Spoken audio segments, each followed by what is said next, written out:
మీ business ఏదైనా మీ ఊర్లో promotion చేయాలంటే అది సుమన్ టీవీతోనే సాధ్యం. ఇప్పుడే సంప్రదించండి. శాండ్ వరకు వచ్చేటప్పటికి మనము న్యూ శాండ్ పాలసీ ఇంప్లిమెంట్ చేసిన టైంకి మనకి ఏవైతే రీచ్ పాయింట్స్ మేము హ్యాండ్ ఓవర్ చేసుకున్నామో ఆ రీచ్ పాయింట్స్లో నుంచి మేము చేయడం జరిగింది.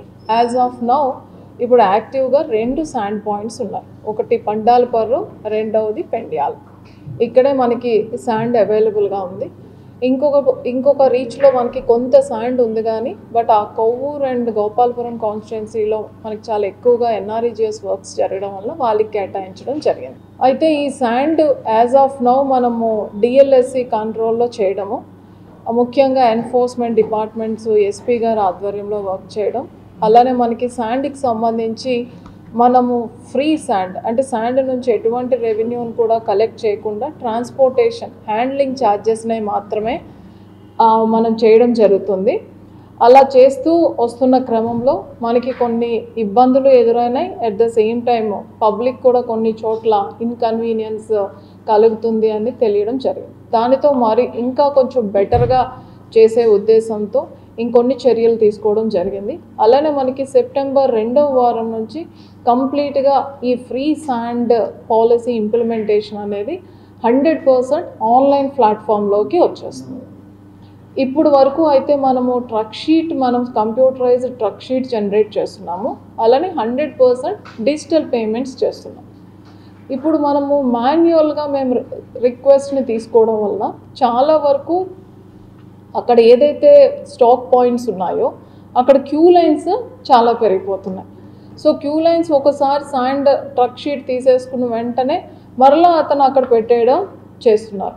సో దానివల్ల క్యూ లైన్స్ చూసి శాండ్ చాలా కొరతగా ఉందని బయట అనుకోవడం, అట్ ద సేమ్ టైం తను ఎక్కువ టైం వెయిట్ చేస్తున్నారు అని ట్రాన్స్పోర్టర్ ఎవరైతే తనకి శాండ్ బుక్ చేశారో వాళ్ళ మీద కొంచెం అధికంగా ఛార్జెస్ వసూలు చేస్తున్నట్టుగా కూడా తెలియడం జరిగింది. సో దానివలన ఎవరికి బుకింగ్ అనేది శాండ్ స్టాక్ పాయింట్ ఎక్కడైతే మనకి శాండ్ అవైలబుల్గా ఉందో అక్కడికి వెహికల్తో వచ్చి అక్కడే బుక్ చేసుకొని వెయిట్ చేసేది లేకుండా మేము ఇక్కడ నియర్ బై ఏదైతే మనకి ఆఫీస్ కైండ్ ఆఫ్ సెటప్ ఉందో ఇప్పుడు రెండింటికి కూడా మనకి రైతు సేవా కేంద్రాలు అనేది దగ్గరలో అవైలబుల్గా ఉంది. సో అక్కడ మనం కౌంటర్ ఎస్టాబ్లిష్ చేయడం అనేది జరిగింది. సో ఎవరికైతే శాండ్ కావాలని అనుకుంటున్నారో బెనిఫిషరీస్ పెండియాలకు దగ్గరలో ఉన్న రైతు సేవా కేంద్రము, అలానే మనకి పంగలపర్రు దగ్గర ఉన్న రైతు సేవా కేంద్రానికి వచ్చి అక్కడ కౌంటర్ ఎస్టాబ్లిష్ చేశాము. అక్కడికి వచ్చి వాళ్ళు బుక్ చేసుకోవచ్చు. బుక్ చేసుకునేటప్పుడు మనము ఈసారి కొంచెం డీటెయిల్డ్గా క్యాప్చర్ చేస్తున్న డీటెయిల్స్ ఏంటంటే ఫోన్ నెంబర్, అలానే వాళ్ళ యొక్క ఆధార్ నెంబర్ గతంలో కూడా తీసుకున్నాం. ఇప్పుడు ఈ అడ్రస్ని కూడా డీటెయిల్డ్గా క్యాప్చర్ చేస్తున్నాం. సో బెనిఫిషరీ ఎవరు, ఎక్కడ, తర్వాత వాళ్ళ డోర్ నెంబర్, ఏరియాని క్యాప్చర్ చేస్తూ పర్పస్ దేనికోసం వాళ్ళు శాండ్ని తీసుకెళ్తున్నారు, అది హౌస్ కన్స్ట్రక్షనా, న్యూ కన్స్ట్రక్షనా, లేకపోతే రిపేర్సా, అలానే కొన్ని మనం ఇండస్ట్రీస్ కూడా ఇవ్వడం జరుగుతుంది. సో ఆ పర్పస్ కూడా మేము క్యాప్చర్ చేయడం జరుగుతుంది. దానితో పాటుగా వాళ్ళకి మేము ఏ టైంలో శాండ్ సప్లై చేయగలం, ఈరోజు నేను ఎస్పీ గారు వెళ్ళి ఆ పెండ్యాల రీచ్లో మేము కాసేపు స్పెండ్ చేసి చూసేటప్పుడు ఫుల్ కెపాసిటీతో మాకు పెండ్యాల దగ్గర ఉన్న స్టాక్ పాయింట్ రన్ అయితే వాళ్ళ కెపాసిటీ రోజుకి 120 లోడ్స్ని చేయగలుగుతున్నారు. సో ఒక రోజులో మేము 120 లోడ్స్ ఇస్తాం కాబట్టి 120 టోకెన్స్ వాళ్ళు ఏ టైంలో రావాలి అని ఇవ్వడం జరుగుతుంది. అదే క్లియర్గా ట్రక్ షీట్లో కూడా మేము మెన్షన్ చేయడం జరుగుతుంది. అది కూడా ఆఫ్టర్ 24 hours, బికాజ్ ఈ 24 hoursలో మేము కొంచెం ప్లాన్ చేసుకోవాలి కాబట్టి రేపటి నుంచి మేము అఫీషియల్గా బుక్ చేయడం స్టార్ట్ చేస్తే వచ్చిన వాళ్ళకి ఆఫ్టర్ 24 hours మనము 6 to 6 PM 6 AM to 6 PM మనం రన్ చేస్తున్నాం కాబట్టి 7కి ఎవరు రావాలి, 8కి ఎవరు రావాలి, 9కి ఎవరు రావాలి అని క్లియర్గా టైం స్లాట్ ఇవ్వడం అనేది జరుగుతుంది. So it is like appointment. ఆ టైం స్లాట్లో ఆ ట్రక్ షీట్తో వాళ్ళు అక్కడికి వెళ్తే మనకి ఏదైతే శాండ్ పాయింట్ ఉందో దానికి 1/2 kilometers డిస్టెన్స్లోనే మేము క్లియర్గా పోలీస్ చెక్ పోస్ట్ అనేది అరేంజ్ చేయబోతున్నాం. పోలీస్ చెక్ పోస్ట్లోనే ఈ ట్రక్ షీట్ వెరిఫికేషన్ అనేది జరుగుతుంది. వాళ్ళని మాత్రం లోపలికి ఎలా చేస్తారు, వాళ్ళు కేటాయించిన శాండ్ని తీసుకొని వాళ్ళు వెళ్ళిపోవచ్చు.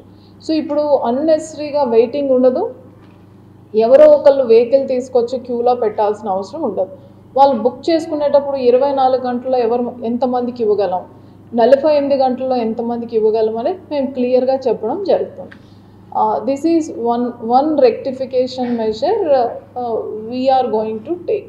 సెకండ్ ఈజ్ వెహికల్స్ వచ్చినప్పుడు ఈస్ట్ గోదావరి డిస్ట్రిక్ట్లో వచ్చిన ఇబ్బంది ఏంటంటే వెస్ట్ గోదావరిలో వాళ్ళు కూడా ఈస్ట్లోనే తీసుకుంటున్నారు, ఏలూరులో నియర్ బై మండల్స్ ఏవైతే ఉన్నాయో వాళ్ళు కూడా ఈస్ట్ గోదావరిలో తీసుకుంటున్నారు. అలానే మనకి అఫీషియల్ రిక్వెస్ట్ వచ్చిన దాని ప్రకారం అనకాపల్లి అండ్ వైజాగ్లో కూడా ఇవ్వడం మనకి జరుగుతుంది. సో దానివలన వెహికల్స్ పూలింగ్ అనేది మనకి క్లియర్గా తెలియటం లేదు. సో ఈరోజు మేము రేట్స్ని మరొకసారి రివైజ్ చేసి ఫైనలైజ్ చేసి ఆ వెహికల్స్కి ఏ వెహికల్కి ఎంత కాస్ట్ చేస్తున్నామని మీ ప్రెస్ ద్వారా we're going to give notification.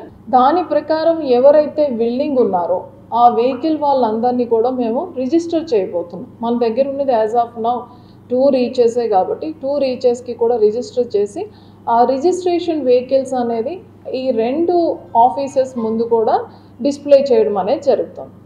ఒకవేళ మనకి శాండ్ కావాలి అనుకునే వాళ్ళు ఈ రిజిస్టర్డ్ వెహికల్ నుంచి వెహికల్ని ఏదైనా సెలెక్ట్ చేసుకోవచ్చు. ఆ వెహికల్ నెంబర్కి మేము ట్రక్ షీట్ జనరేట్ చేస్తాం. ఒకవేళ తన వెహికల్ని ఎంగేజ్ చేసుకోలేనప్పుడు ఇక్కడికే వచ్చి వెహికల్ని కూడా మీరే ఎంగేజ్ చేయాలి అని అంటే మన దగ్గర ఏవైతే రిజిస్టర్ అయ్యాయో అందులో ఆయన రిక్వైర్మెంట్కి తగిన వెహికల్ని మేము రిజిస్టర్ చేయడం జరుగుతుంది, అలాట్ చేయడం జరుగుతుంది. దానికి పేమెంట్ కూడా అతను పే చేస్తారు, మా అకౌంట్ నుంచి వాళ్ళకి పే చేయడం జరుగుతుంది. అంటే కొంచెం సింపుల్గా చెప్పాలంటే ఓవరైజేషన్ ఆఫ్ ద వెహికల్స్ కూడా చేయబోతున్నాం. ఇదే మనకి ఆన్లైన్ అప్లికేషన్ వచ్చేటప్పుడు ఆటోమేటిక్గా డ్రాప్ డౌన్ మెనూలో వెహికల్స్ వస్తాయి వాళ్ళ కెపాసిటీ బట్. జస్ట్ లైక్ మనం ఎలా అయితే ఓబర్ అండ్ క్యాబ్స్ మనం బుక్ చేసుకుంటున్నామో అలానే బుక్ చేసుకోవడం జరుగుతుంది. ఒక మెసేజ్ కూడా వెళ్తుంది, మీకు పలానా టైంకి డెలివరీ చేస్తారు అని కస్టమర్ డెలివరీని కన్ఫర్మ్ చేసిన వెంటనే ఎవరైతే ఈ ట్రాన్స్పోర్టర్ ఉన్నారో ఆయన అకౌంట్కి ఫైనలైజ్ చేసిన ఛార్జెస్ పే చేయబోతాం. దానికి ముందుగా మేము ఇది ఆఫ్లైన్లో చేయబోతాం. సో ఈ 2 రెక్టిఫికేషన్ మెజర్స్, బుకింగ్ ఏరియాని అలానే శాండ్ లోడింగ్ ఏరియాని సెపరేట్ చేయడం, అందరూ వెహికల్స్తో వచ్చి వెయిట్ చేయాల్సిన అవసరం లేకుండా బెనిఫిషరీ వాళ్ళ డీటెయిల్స్తో వచ్చి బుక్ చేసుకుంటే వాళ్ళకి ఇచ్చిన స్లాట్ టైంలో వాళ్ళ వెహికల్తో వెళ్తే సరిపోతుంది. ఇలా కాకుండా ఎవరైనా ఎమర్జెన్సీ అని ఏమైనా అడిగినా కూడా దానికి కూడా we're going to create a channel. ఈ క్యూలో కాకుండా దానికి వీళ్ళు handle in a separate way అనమాట నెక్స్ట్ ఫ్యూ డేస్లో. అలానే వెహికల్స్ని కూడా మేము మొబిలైజ్ చేయబోతున్నాం. అలానే ఏదైతే వెస్ట్ గోదావరి వెహికల్స్ వస్తాయో అక్కడ డిటీసీ నుంచి కూడా తీసుకొని రావడం, అలానే ఏవైతే కండిషన్స్ ఉన్నాయో మనం ఫైనలైజ్ చేసిన రేట్స్ కన్నా ఎక్కువ కలెక్ట్ చేయకుండా ఉండాలి, ఎక్సెస్ లోడింగ్ అలానే ఎక్సెస్ అమౌంట్, వెయిటింగ్ ఛార్జెస్ ఇవేమీ తీసుకోకుండా ఉండేటట్టుగా చర్యలు తీసుకోవడం అనేది జరుగుతుంది.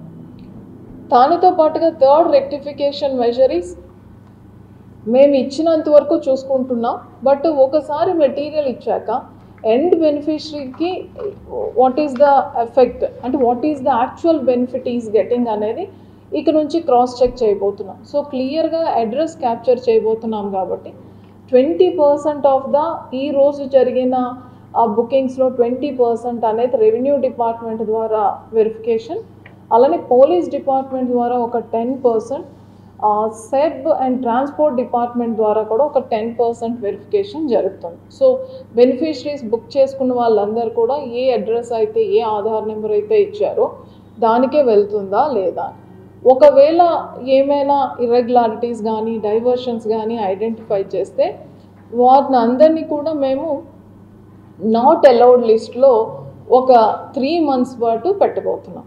సో ఏదైనా ఒక వెహికల్ శాండ్ మనకి ఆధార్ అండ్ పర్పస్ క్లియర్గా ఇచ్చి ఆ ఆధార్ నెంబర్ కలిగిన వాళ్ళకి కానీ లేకపోయినా ఏ అడ్రస్ అయితే ఇచ్చారో వాళ్ళకి ఇవ్వకుండా డైవర్ట్ అయినట్టు తెలిస్తే వారిని అలౌ చేయకుండా ఒక 3 months అనేది ఒక పెనాల్టీ లాగా చేయాలి అని డిఎల్ఎస్సిలో నిర్ణయించుకోవడం జరిగింది. ఆ విధంగా కొంత కంట్రోల్.